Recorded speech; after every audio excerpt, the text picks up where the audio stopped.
awareness, but in some point, especially when you study highest, ultimate states of consciousness, like enlightenment, for example, there could be statistically almost very small amount of people who has a kind of qualities. Right, when you get to 3 standard deviations outside the mean, which is what a state like that would be, you'd be looking at outliers. So how will you solve that if ideally transpersonal psychology is a place for human development to the highest potential? Right. So you can lose such a people being statistically proved. I would say an unsophisticated understanding of, not a bad test, but let's say a test of human development may look at 1 or 2 standard deviations on each side of the mean. So, 2 standard deviations on this side as you walk around angry all day. 2 standard deviations on this side as you walk around grateful all day. Okay, so somewhere between them. But then there are people outside of both of those. So on this side, the people outside may be your homicidal murderers and your sexual deviants and people whose humanity is so impaired that they do harm all over the place. Well, they're not going to be caught in an average person test either. I hope you see that. It's not just on your side of the equation. The question is, can you design research that's entire methodology is on either end? That's just making sure the sampling that made up the research is equal to the sampling you want to do in your project. So if you were going to do a study of enlightened people, you'd have to find 20 enlightened people and figure out their different characteristics, and then you'd have to see, do the people who take this measure or look at it share those characteristics? But you could not use a normal distribution measurement to do that. You'd have to set up your own thing. Just like if you were looking at your homicidal maniacs, you'd have to sample them to find out what they have or what makes them unique. Right, but if we imagine that just only one enlightened exists, like Jesus Christ. Well, but I don't happen to share that. I mean, right. I mean, that's an absurd... that is an absurd idea, because nothing else in the human experience falls outside the normal distribution. So when you get to the middle, there's lots of people. When you get to the ends, there's fewer people, but there's still some. And it just dwindles on both ends. So Jesus may be out there, but there's still other Jesuses at the 0.000001 place in the distribution. No, right, but maybe one of them in Colombia, in jungle, and another one somewhere. Well, that's what happens with anything that's unusual. I mean, you still giving me 20 people and 20 enlightened. You still try to put it statistically. So you kind of... But everybody does, because the mind, it can't do anything without saying, at least the dual mind, can't do anything without saying this, not that. And so that's just an expression of the mind. It's only people in non-dual consciousness who can fully go this. But everybody else is this, not that. So those are the tools of the this, not that mind. And I'm not arguing against the value of individual assessment. Like I can just tell you, we've done qualitative research with some forgiveness people and survivors and victims and all sorts of things, right?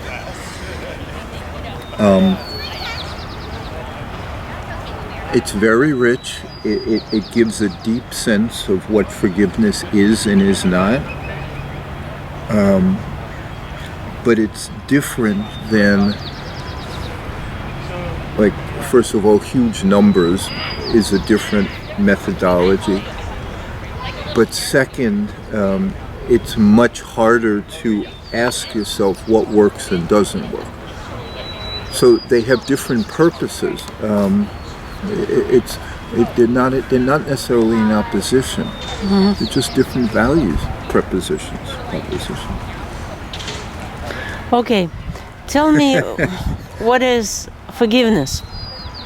Do you have a definition? Do you have a criteria? I mean, our definition now is making peace when life didn't give you what you want. It could be acceptance, or It is partly acceptance. We have two words in Russian. I just don't know the another translation in English. But one can be like Christian patience, something like that. But you know, the thing that makes forgiveness interesting is you do end up at acceptance, but forgiveness means that you've gotten over your resentment or your bitterness or your self-pity. So it's always an inner transformation that leads to acceptance.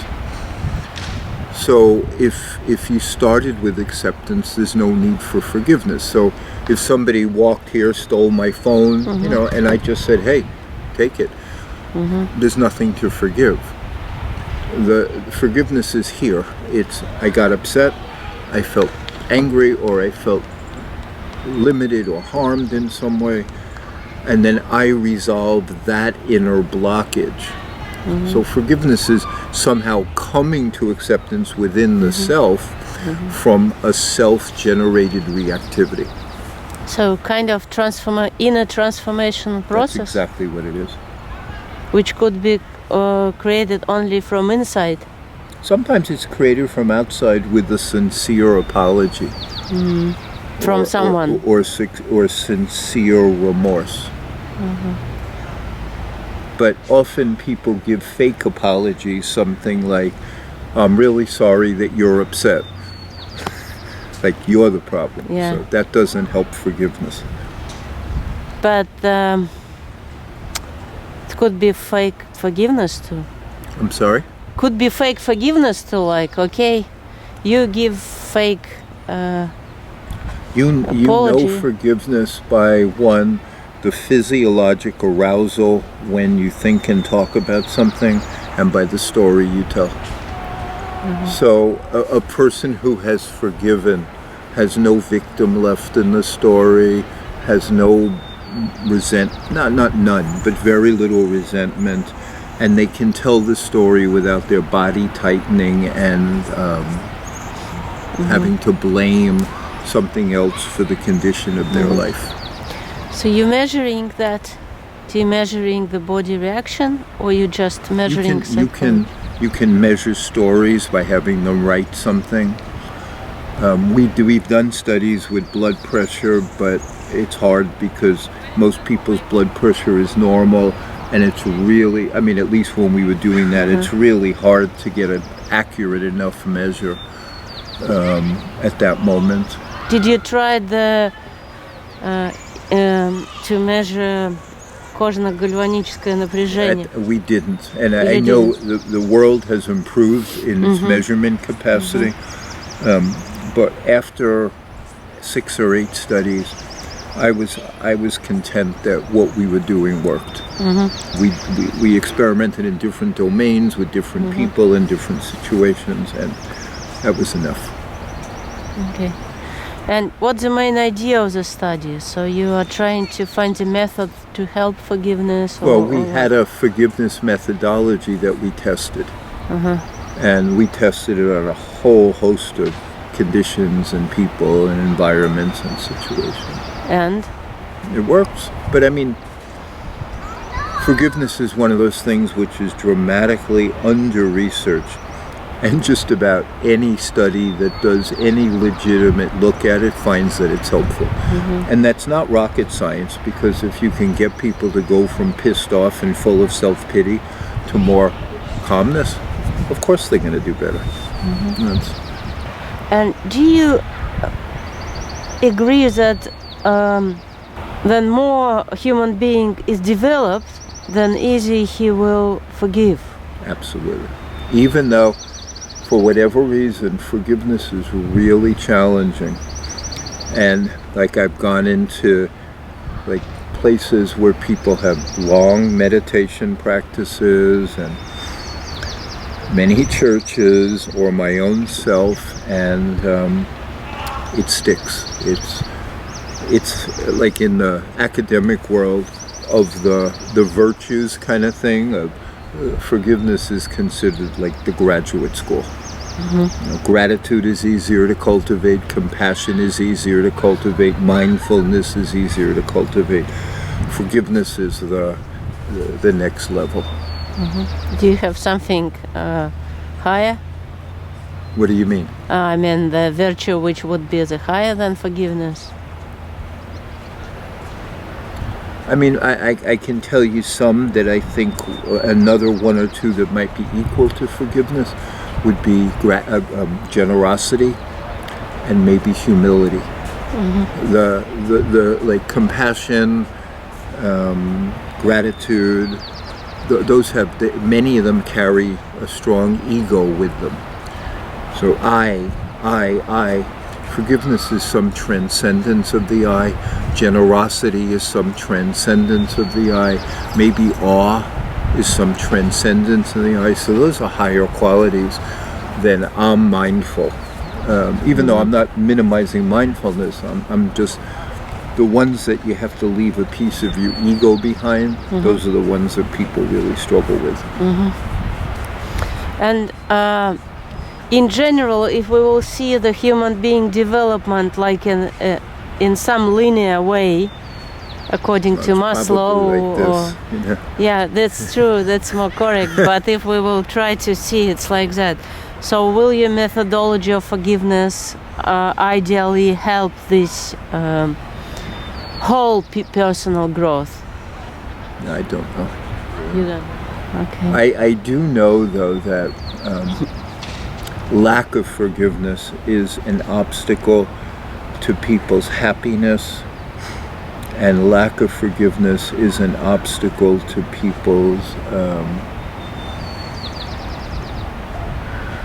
relationships working out. Do I think it's a cure-all? No. But it's one of those qualities that if the world practiced more of, there'd be more peacefulness. Like, partners wouldn't fight quite as much, and tribes wouldn't fight quite as much, and people wouldn't hold on to their grievances quite as much, and you wouldn't have, you know, the situations in the world. And the biggest thing is the real horror of this world is that people defend their cruelty by holding on to the painful things that have happened to them. And that's where forgiveness is so important, so that... And do you have kind of ideal model of human being? What would it be like? Totally forgiving, or what? Totally accepting? I think an ideal human being would be able to respond appropriately with mostly kindness to the situation as it emerges.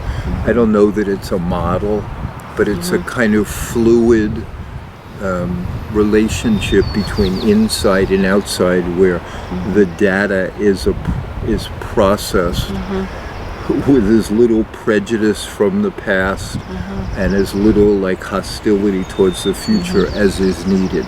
Sometimes you have to fight, and sometimes you have to protect people, and sometimes you just make a mistake, but those can be minimized. I do love Maslow's hierarchy of needs, but I'm not sure that we've yet fully figured out exactly what it looks like. But you do see some development in people from purely selfish to some less self-driven and more generosity of spirit. You just see it. To transpersonal psychology somehow, or transpersonal states, are them in your methodology? Do you use them in? I don't know about states, but if you have a transpersonal view of things, then you're naturally going to be much more forgiving and kind, because you're not as addicted to your simple self-drama and orientation.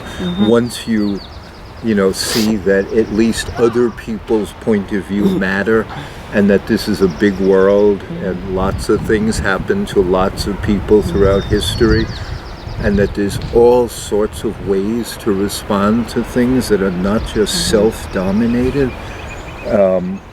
Okay, Thank you. Thank you.